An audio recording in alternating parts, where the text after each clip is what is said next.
It's time now for Countywide, a special presentation of Yavapai Broadcasting News. Join Paul David and Kyle Benedict as they talk with our community's leaders, newsmakers, and people in the know. You'll hear about the hot topics that affect all our lives in Yavapai County. And now here's today's Countywide. Welcome to Countywide. I'm Paul David. It is great to have you in studio with us today. Denny Foulk with the Yavapai County Emergency Management is back with us. Welcome back, Denny. Thank you, David. I've got my guest that I know I can count on in the month of December. Right. You know, because it's difficult. But you had something come up this week. Yes, sir. And I emailed you, and Marcy replied right back, said you'd be here today. So here we are. You were going to sit down with the Board of Supervisors this week and talk about the Yavapai County Recovery Plan. Yes, sir. Did we get that taken care of? It's been postponed, tabled till the next meeting over here at the Verde on the 21st of December. Okay. A few folks wanted a little bit more time with the plan and ensure that the chairman was available to be able to cast his vote in favor of it. Okay. All right. Good deal. Well, let's start with that. What is the Yavapai County Recovery Plan? The Yavapai County Recovery Plan is a framework for recovery. And when we take a look at recovery, we basically look at two different areas: infrastructure, which is public assistance, which is very, very straightforward, and then individual assistance, which is the recovery of families and homes and people. So this plan addresses both of those issues, and this plan here is a framework that identifies the key points for effective recovery. And what caught my eye about it was the fact that the goal of this is that we're going to use the Yarnell Hill fire. We'll be using that one as an example. That these fires and other ones in the past, when they break out, and the longer it takes, and you start hearing about homes being burned, evacuations, things like that, people want to start donating. Right. They're donating to the firefighters. They're donating to the people who are impacted by the disaster. And what was neat about this that I saw, and that's the only reason why I had you come in here, was because I saw that piece of it, was that donations stay at home. They don't. It's not like this group gets the donation and then they use some of it here and then some of it goes elsewhere. It stays here. Well, let me clarify that real quick. Okay. Basically, what the plan does for donations management, which is a major piece of recovery. What donations management, what we did for this is we identified a 501c3 as Yavapai County's recovery fund. Okay. And it's the Arizona Community Foundation of Yavapai County. They're establishing a fund on behalf of Yavapai County for recovery. It has certain benchmarks it has to meet before the funds can be released. For instance, it has to be a declared disaster. Okay. By who? It'll be declared by the county. Okay. So I would write the declaration, send it to the chairman of the Board of Supervisors. Once they sign off on that, that declaration then goes to the state, and then it would activate the ability for us to access these funds. Does the state have to also jump on board with it and sign off and say, okay, this is a disaster? No. So again, this is being handled locally. Yeah, the whole focus of this plan, what makes this plan unique among recovery plans is its perspective. Majority of the recovery plans you see across the country are from the federal government looking down perspective. Okay. In other words, this is what FEMA is going to do for you, Mm-hmm. if you meet this criteria.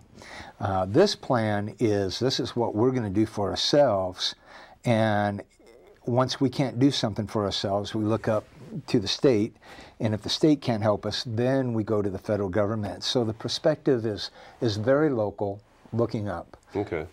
So it's kind of like us That's helping different, ourselves. isn't it? It is different. Yeah. I mean, you think back to Katrina, everybody was talking about the FEMA dollars. Well, 99% of all disasters that occur don't even qualify for that type of assistance. Mm-hmm. And then when you do get that assistance, it takes a very long time for the community to recover. And when you do get that assistance, it's very limited. It's $31,200. So if you lose a house, the most that FEMA will give you for that house for rebuilding is $31,200. That is the most. It's hard to have somebody connected to a disaster when they don't even live near the disaster. Right. They don't feel that impact. Right. When Yarnell Hill hit that fire, we all felt that impact. Absolutely. Especially Yavapai County. I mean, it went worldwide, but Yavapai County in Arizona felt it personally. Absolutely. Yeah. And you know, they say disaster is local. And nothing brought that home more than the disaster of Yarnell Hill. Consequently, from the Yarnell Hill, we learned a lot of things. And the lessons learned, the processes that we went through, are all delineated in this plan. Can you give us some examples? Sure. The establishment of a steering committee or a recovery group for a community. That's the first one that comes to mind. And why is that important? It goes back to that basic premise that a disaster is local.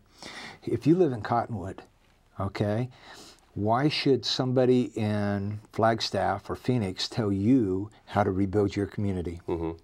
What we did is we identified certain basic guidelines, remembering that the focus of this plan is both on infrastructure, but the primary focus of this plan, which makes it also unique, is on helping families recover, helping people recover. Because if you really think about it, that's really what it's all about. It's about people. So we focused on the people and how we would address those particular issues. So I want a community to be able to represent itself with some basic guidelines. And the first guideline is that money for the fund would be released to uninsured homeowners who, of no fault of their own, could not be insured. Okay, such as their house is too old to be insured or whatever. You give them a hand. The other thing was underinsured people. A lot of people go with a rate, and they don't really understand the policy that they have. But at the end of the day, they've got a $200,000 house, and the insurance company may only pay $100,000 to rebuild that house. Gotcha. So we want to take a look at those gaps. And then the other aspect of it is unmet needs. And those are the primary focuses of how we help folks.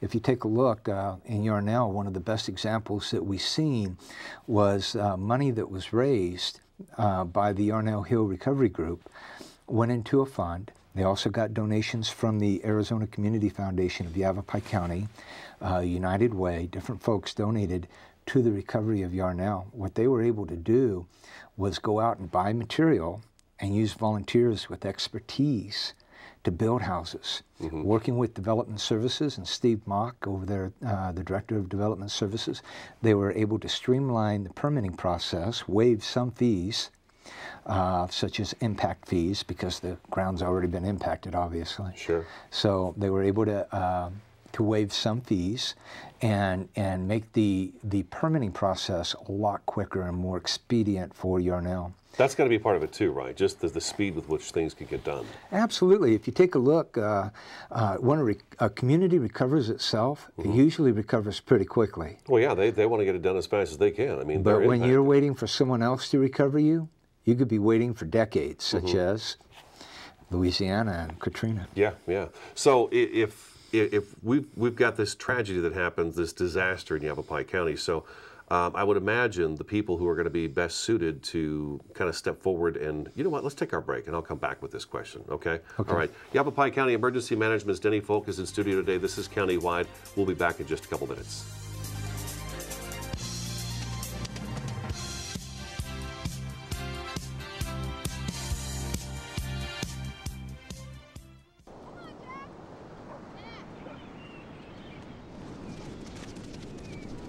This was me.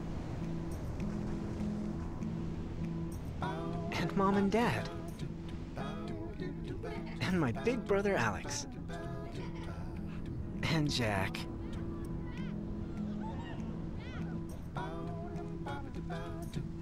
And this was the day that I learned that sandals get their name from sand. That jellyfish aren't made of jelly. That stars don't just come from the sky.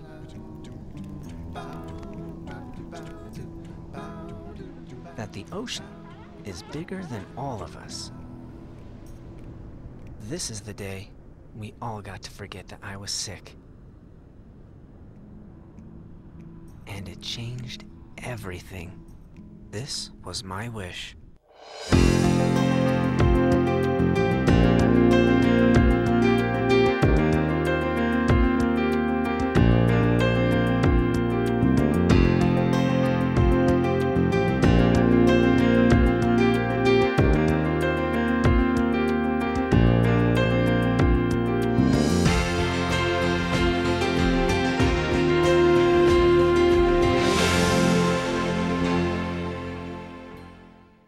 I dare you. I dare you to change the world. Yeah, you. Getting that college education. I dare you to be somebody important. Like be a teacher or a reality TV star. I dare you to stand up here. To call the shots. To be a role model. An inspiration. An innovator. To be a teacher. Think you can change my life? Make me excited about science like you. Have a career that really means something? Then do it. I dare you.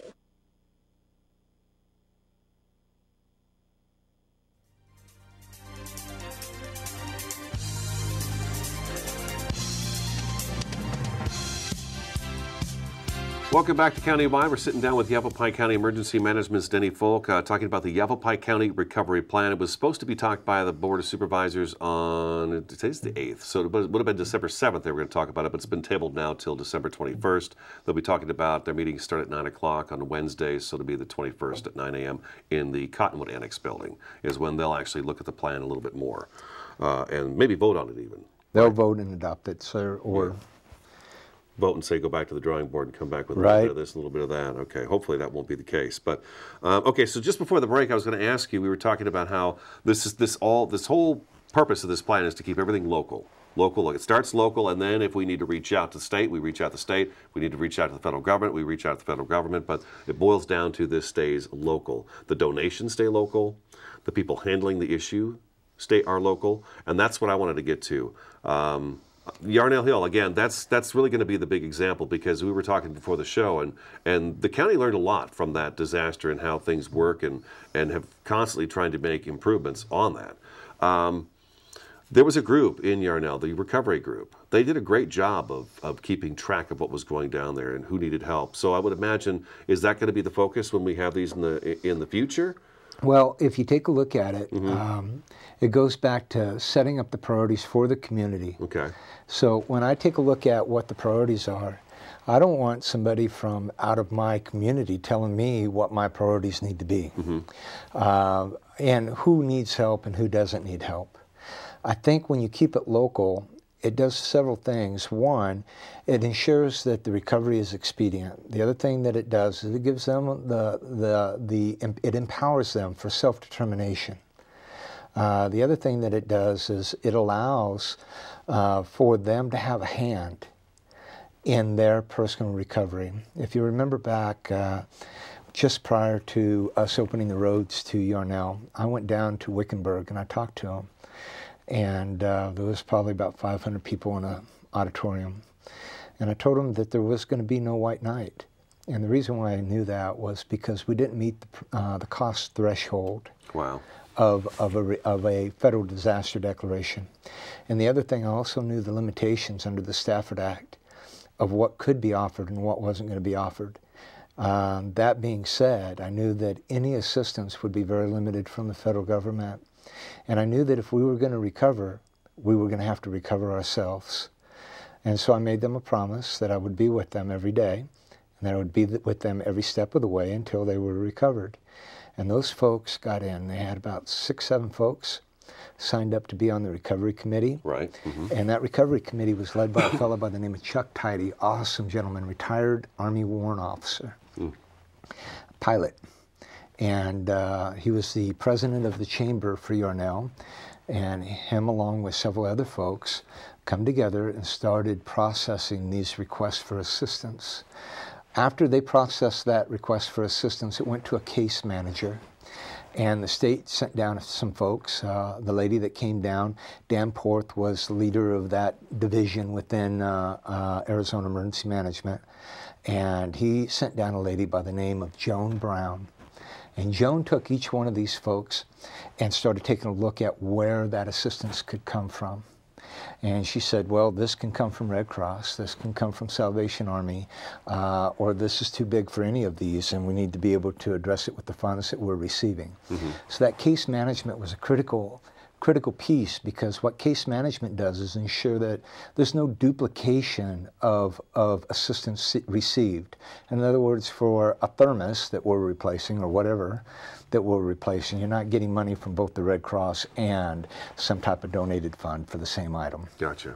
So case management then made its recommendations, sent it back up to the recovery committee. The recovery committee at that time prioritized it, and then send it on to for a funding source or for volunteers or volunteer service.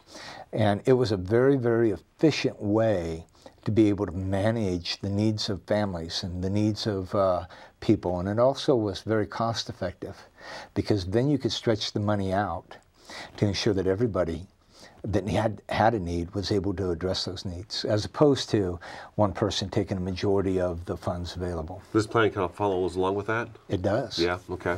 Yeah, it does. Case management is very well clearly identified in here, as well as donations management. And we were talking about the donations management. I had a question for you about that one, because you know, you think to yourself, okay, I'm donating these funds to go towards this disaster, because you know, when they happen, people just open their pockets up, especially in Yavapai County. And we got good hearts. Yeah, we do, and a lot of money was going out at that time.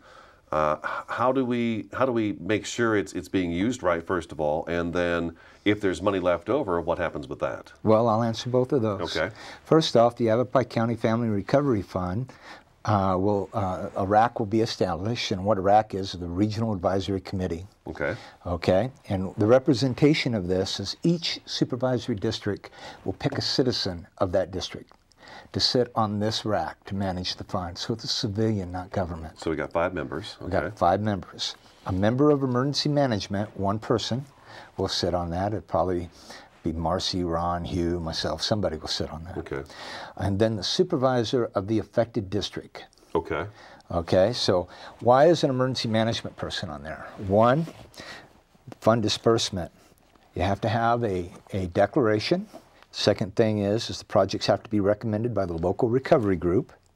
And then the third requirement is it has to comply with the Robert T. Stafford Act and also the Arizona State Emergency Response and Recovery Plan. So if it meets that criteria of being the priority set forth for individual assistance, then that's the reason why that emergency management person is there, to ensure that those guidelines are being met in accordance with federal and state law. Okay, all righty. And then donations. How are those managed? What we hope to do is, once the fund is established in the next couple months, put a donate now, Yavapai County Recovery Fund, and people can make a tax-free donation, and then they'll get a receipt when they make that donation. They can print that receipt out for their taxes, and then that money goes into the fund. The fund is managed by the Arizona Community Foundation of Yavapai County and the RAC. They keep an idea on how that fund, it's invested. The returns on those investments then are compounded into the fund. So as that fund grows, we're looking at that fund, if whatever's not used for a disaster then continues to stay in that fund and continues to grow over a period of time. What we're kind of hoping is that it would be a perpetual fund at one point. I imagine so, right? Yes. That way it's just always available. And it's always available when Yavapai County families rebuild need it. Yeah. You know? Yeah. Okay, that's really great. Let's take our next break. Denny Foulk with Yavapai County Emergency Management in studio today. This is Countywide. Give us a quick 2 minutes. We'll be right back.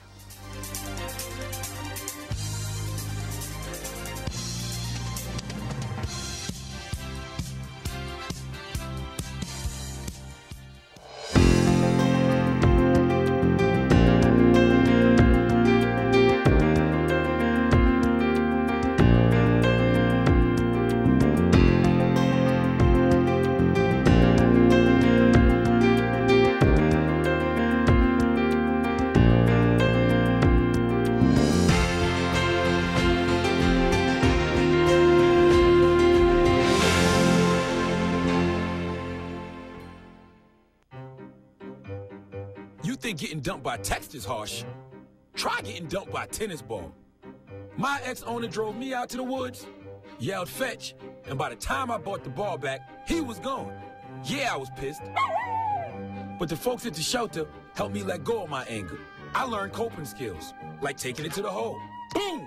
Now I'm ready to fetch again. But how about I throw and you run and get it?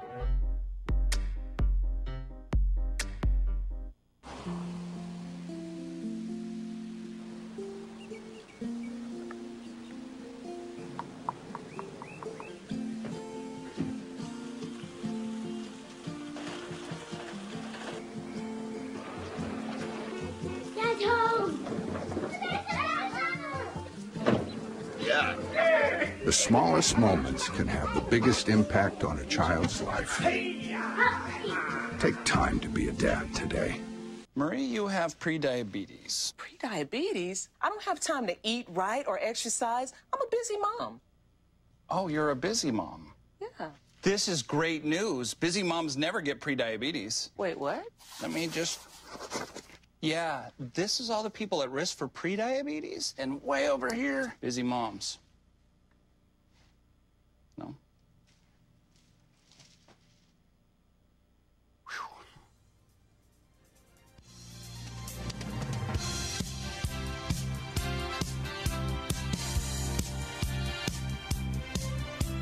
Welcome back to Countywide. We've got just a couple minutes left in the program. I'm trying to think of my final question for you. After this, well, let's start here. After this, the meeting on the 21st, then what takes place? I guess this all gets set in motion. It does. Yeah. That's basically our marching orders at Emergency Management to start implementing the plan. The plan will be implemented on January 1st. At that time, we'll be reaching out and getting the funds established, getting the buttons on the websites put in there, and the different elements of the plan that require for the donations management. We'll then start changing the focus from the base plan to annex development.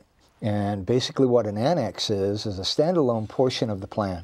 Mm-hmm. So development services will be doing an annex. Also, flood control will be doing an annex, and we'll be taking a look at voluntary services doing an annex. And as a part of that, each one of these annexes is a standalone plan as to how they execute the base plan. The base plan. Oh, amazing. Okay, that probably won't take long at all, will it? To go. How long do you think it'll take before the whole thing is just ready to go? Well, the whole thing is ready to go because right. Each one of these organizations already have policy in place. Gotcha. All we're going to be doing is delineating that policy and laying it out in a way that it works well with the plan and works well with the other organizations. You just have to hook them all up. Yeah. Okay, just have to plug it's them a all Lego in. plan. Okay, all right, wow. Okay, let me ask you this real quick. We got about a minute left. When you'd mentioned earlier that when something like this happens, somebody has to go in and decide, okay, what are the top priorities? What are the top priorities when you go into a disaster zone in terms of that? What are the top priorities? Well, life safety is number one. Life safety, okay. That's why we evacuate. Okay. And then the preservation of property is high on the list. When we take a look at that, if there's anything we can do, like if you take a look at the second Yarnell fire as opposed to the first one, the one we had, right, the outcomes were so totally different. And a large part of that was the preparation that went into this, the mitigation work that had been done. Yarnell became very, very interested in making sure that all that residual brush, we talk about Firewise every year. And they did a lot of good things to move their community into a safer, defensible community. So that's the first thing we're going to do is we're going to go in and make sure everything's all set up to hopefully no disasters can occur. Right. But if one does, we've got this to back up. We have the plan. Okay. We have our operations plans as well. And our operations plan is how we respond, and this is how we recover. All right, Denny, thank you so much. Have a great Christmas. You too, have a happy Paul. New Year. I'm sure we'll see you next year. Wildfire season will come around, so we'll have you back in and we'll get you set up and talk about that. So, all right, that's today's Countywide. Thanks for watching and listening. We will talk to you again next time.